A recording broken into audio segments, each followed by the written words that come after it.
Welcome back to Major Intonio's presentation of The Ifs of History by Joseph Edgar Chamberlin. Chapter 6: If the Philarmonia had not given concerts at Vicenza.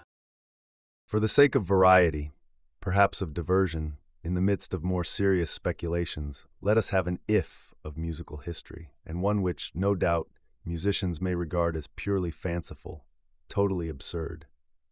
It should be stated at the start that this chapter is written by one who has no knowledge of music, but is capable of a very keen enjoyment of it, and has in his time heard much professional music, many concerts, operas and oratorios, and also much of the spontaneous, untrained music of the people, including old New England ballads now forgotten, the songs of German peasants at the fireside and spinning wheel, the native corn songs, wails, and shouts of Southern Negroes on the plantations, and the medicine songs, scalp songs, ceremonial chants, and love ditties of the American Indians.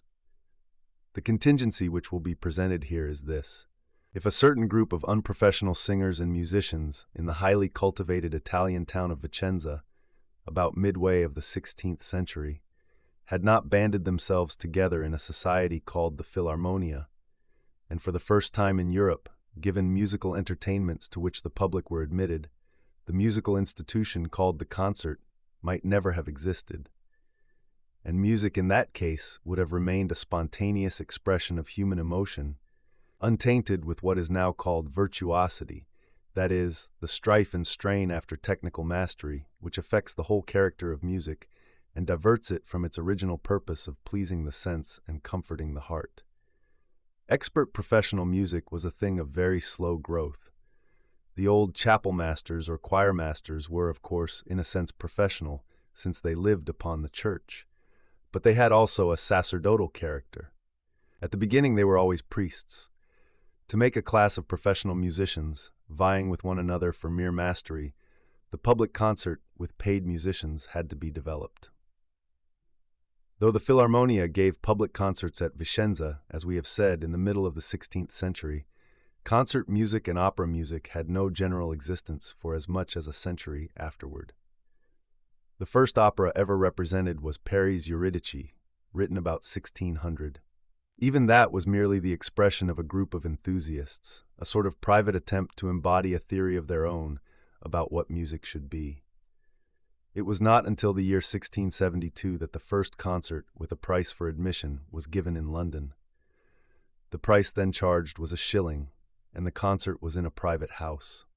By that time the start had been made. Other concerts were given soon afterward. They became popular.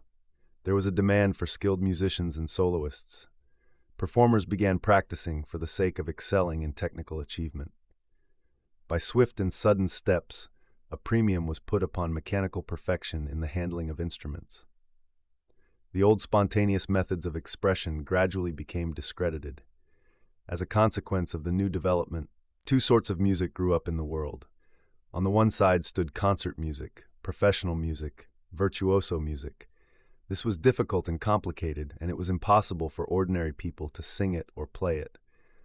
On the other side was the popular music, folk music, the music of the street, the nursery, the stable shed, and the tap room. As popular music was regularly deserted now for the concert school by those who possessed the greatest musical talent, it began to degenerate until it reached at last the degradation of grandfather's clock, ta-ra-ra-boom-de-I, waiting at the church, and the graphophone.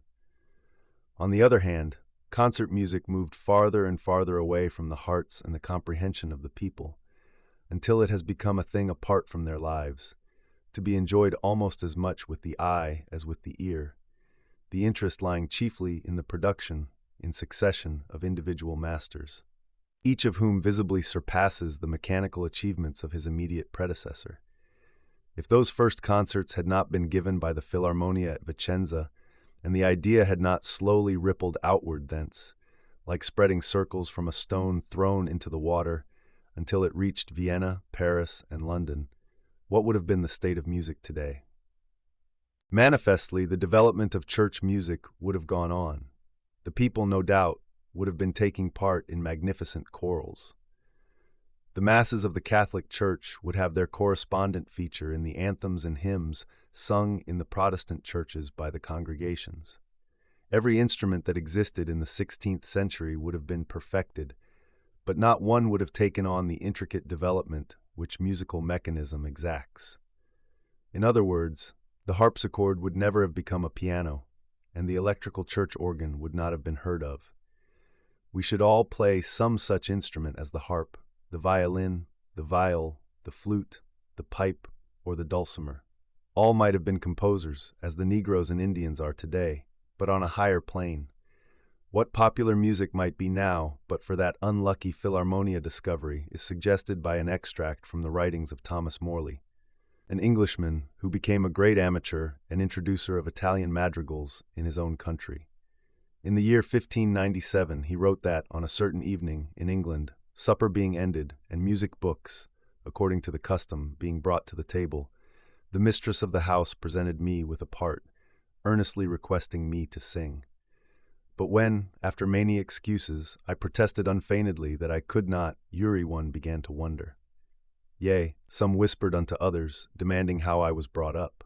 So that, upon shame of mine ignorance, I go now to seek out mine old friend a master ignoramus, to make myself his scholar. In those days, a person who could not sing, and sing well, was regarded as a freak, and was required to fit himself to join in the universal diversion.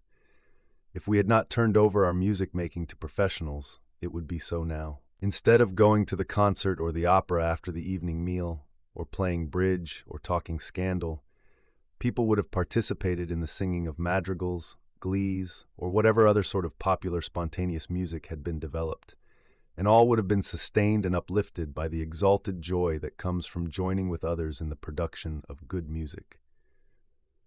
The people would have been joyously and heartily musical. Their taste would not have been degraded to the point where it is gratified, as in the graphophone, with a complicated succession of flat and strident sounds unmusical in themselves.